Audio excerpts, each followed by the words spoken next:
جانا چاہتے ہیں تو درود پاک پڑھیے. سنیے, نبی پاک کا خواب میں دیدار کرنا چاہتے ہیں تو درود پاک پڑھیے. پنجابی میں کہتے ہیں نا ہن کچھ باقی رہ گیا ہے. اب مجھے بتائیے, جتنی باتیں میں نے بتائی ہیں اس کے علاوہ کچھ باقی رہ گیا جو آپ کو زندگی میں چاہیے, مرتے وقت چاہیے, قیامت کے دن چاہیے؟ روزی میں برکت ہو, ٹینشن دور ہو جائیں, عزتیں بڑھتی رہیں, سکھ کی زندگی رہے, بار بار مدینے جاتا رہوں, پیارے آقا کا دیدار بھی ملے, مرتے وقت پیارے آقا کا دیدار ملے, جنت میں نبی پاک ساتھ لے جائیں, کچھ اور چاہیے؟ سب ہو گیا نا. یہ ہے درود پاک. یہ میں نے اپنی طرف سے نہیں بتایا, جو ماشاءاللہ علماء بیٹھے ہیں ان سے پوچھیں, تقریباً ہر جملے کے پیچھے کوئی روایت یا کوئی حدیث ہے. یہ سب فضیلتیں نبی پاک نے درود پاک کے فضائل میں بیان فرمائی ہیں. یعنی ہر درد کی دوا ہے صلی علی محمد, ہر درد کی دوا ہے صلی علی محمد, تعویذ ہر بلا ہے صلی علی محمد. یعنی ہر پرابلم کا سولوشن درود پاک میں ہے. مگر پرابلم یہ ہے کہ ہم درود پاک پڑھتے نہیں ہیں, بہت زیادہ وقت ضائع کرتے ہیں, بہت ٹائم ضائع کرتے ہیں. نہ کریں ایسا. درود پاک کو تھام لیں, اس کو اپنی زندگی کا حصہ بنا لیں. آپ اپنی آنکھوں سے دیکھیں گے آپ کے مسئلے حل ہو جائیں گے, آپ کی پرابلم سالو ہوگی, آپ ریلیکس فیل کریں گے, اور انشاءاللہ دنیا اور آخرت کی برکتیں حاصل کریں گے. نیت کر لیں کہ انشاءاللہ آج کے بعد کثرت کے ساتھ درود پاک پڑھیں گے. صلو علی الحبیب صلی اللہ تعالی علی محمد صلی اللہ علیہ وسلم. شعبان المعظم کی 15ویں رات, شب برات. اس کو برات پتہ ہے کیوں کہتے ہیں؟ آپ نے جملہ سنا ہوگا, با عزت بری ہو گیا. حدیث پاک میں آتا ہے جب شعبان کی 15ویں رات آئے تو اس رات قیام کرو, یعنی اس رات عبادت کرو. آقا فرماتے پھر دن کو روزہ رکھو. تو بے شک اس رات سورج غروب ہوتے ہی اللہ پاک اپنی شان کے مطابق آسمان دنیا پر تجلی فرماتا ہے اور ارشاد فرماتا ہے, الا من مستغفر لی فاغفر له. ہے کوئی مجھ سے مغفرت مانگنے والا کہ اسے معاف کر دوں؟ الا مسترزق فارزقہ. ہے کوئی رزق مانگنے والا کہ اسے رزق عطا کر دوں؟ الا مبتلا فاعافیہ. ہے کوئی پریشان حال کہ میں اس کی پریشانی دور فرماؤں؟ ہے کوئی ایسا؟ طلوع فجر تک یوں ہی اعلان ہوتا رہتا ہے. پتہ اس رات کتنے بخشے جاتے ہیں؟ حدیث پاک میں آتا ہے اللہ کریم قبیلہ بنی کلب کی بکریوں کے بالوں کی تعداد کے مطابق گناہگاروں کو جہنم سے آزاد فرماتا ہے. ہم میں سے کون ہے جو اپنے سر کے بال گن سکے؟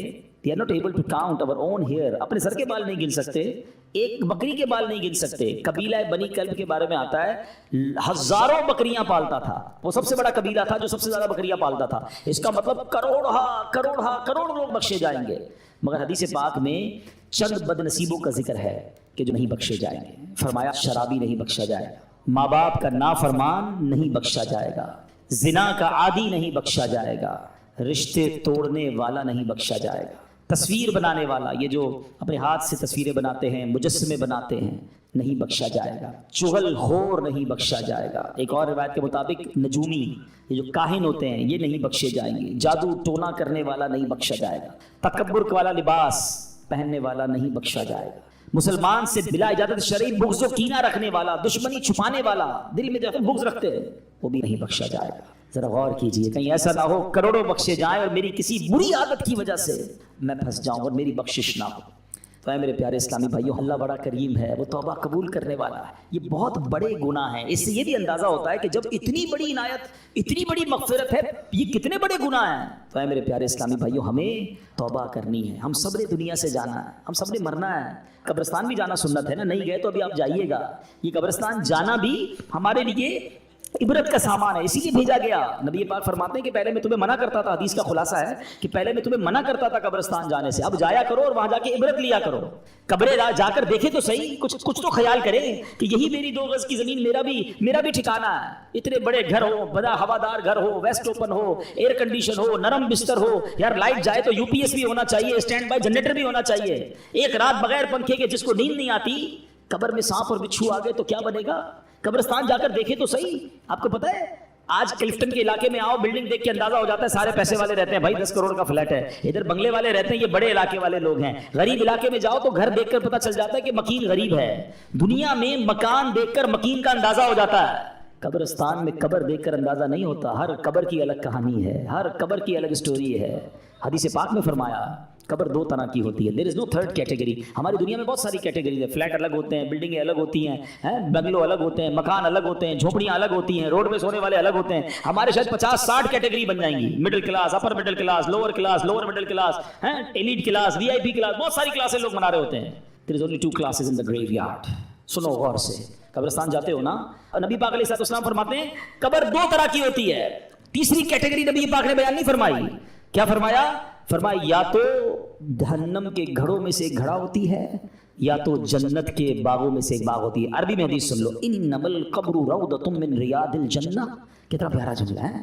ریاض الجنہ سنا نا جب مدینہ پاک میں, اس حدیث میں اس لفظ کو استعمال فرمایا, انما القبر روضۃ من ریاض الجنہ. قبر جنت کے باغوں میں سے ایک باغ ہے, یا دیر از سیکنڈ آپشن فرمایا او حفرۃ من حفر النار, یا جہنم کے گھڑوں میں سے ایک گھڑا.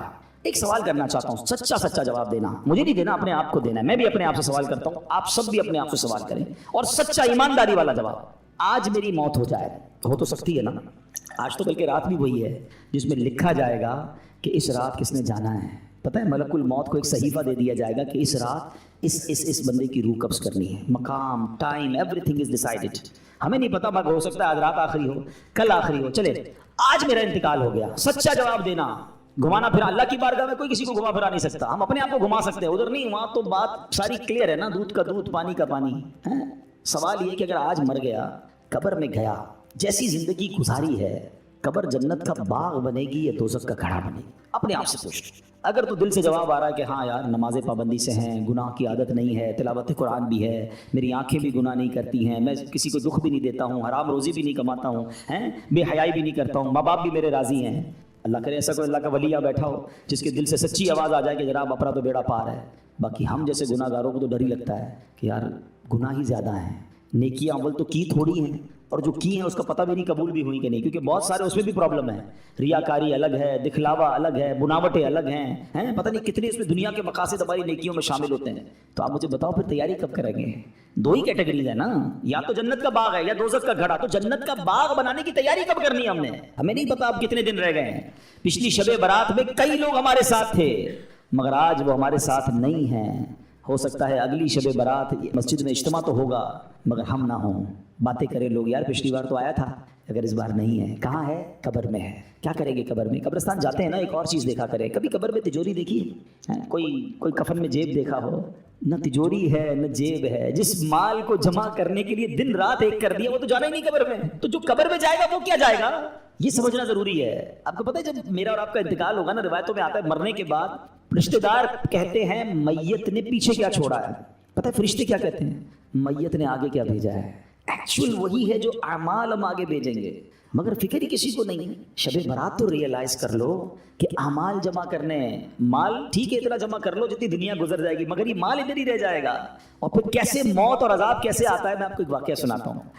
ایک شخص تھا, بادشاہ تھا, بڑا عجیب اس نے وصیت کی اپنے بیٹوں سے, میں مر جاؤں نا تو مجھے دفن نہ کرنا, مجھے ایک لوہے کا صندوق بنانا, لوہے کے میرا جو تابوت ہے وہ لوہے کا بنانا, اس تابوت کو ایک لوہے کے صندوق میں ڈال دینا اور اس کو چھت کے ساتھ لٹکا دینا, دفن نہیں کرنا. بچوں نے کہا یہ کیسی وصیت کر رہے ہیں آپ بادشاہ سلامت؟ کہتا میں یہ وصیت اس لیے کر رہا ہوں کہ میں قبر میں جاؤں ہی نا, جب قبر میں جاؤں گا نہیں تو عذاب بھی نہیں ہوگا.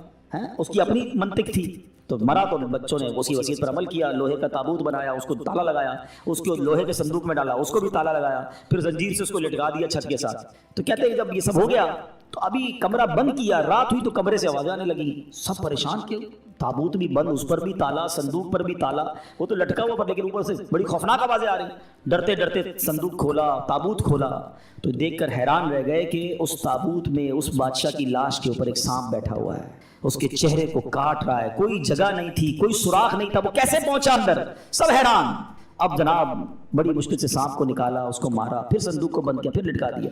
جیسے تیسے کر کے رات گزر گئی. اگلی رات پھر کمرے سے آوازیں آنے لگی. پھر جا کے جب صندوق کھولا, تابوت کھولا, تو اس سے بڑا سانپ اس کی صندوق میں موجود تھا جو اس کو کاٹ رہا تھا. اللہ اکبر. پھر اس سانپ کو باہر نکالا, سانپ کو مارا, پھر تالا لگایا, پھر لٹکا دیا. اگلی رات پھر آوازیں. جب دیکھا تو پتہ چلا کہ اب تو اندر آگ بھڑک رہی ہے. اب بچوں کو سمجھ آ گئی کہ ہم کچھ بھی کر لیں یہ عذاب ہی ہے, اس سے چھٹکارا نہیں ہے. وہ بادشاہ کی لاش کو نکالا اور قبر میں دفنا دیا. اے میرے پیارے اسلامی بھائیوں، یہ سمجھنی ہے بات. ہو رہی ہے عمر بسلے برف کم، چپکے رفتہ رفتہ دم بدم. برف والے کو بیچتے ہوئے دیکھا ہے؟ برف جس کے ہاتھ میں ہو اس کو بڑی ٹینشن ہوتی ہے. ایک بزرگ کہتے ہیں میں نے زندگی کا راز ایک برف والے سے سیکھا. ایک برف والا تھا. اب تو برف کم بکتی ہے مگر پہلے آج سے کچھ سال پہلے تو بڑی بکتی تھی، رمضانوں میں اب بھی بکتی ہوگی. تو وہ کیا کہتا ہے؟ اے وہ لوگوں اس پر رحم کرو جس کا سرمایہ پگھل رہا ہے، جلدی خرید لو ورنہ کیا ہوگا؟ پگھل جائے گا. کہتے ہیں میں نے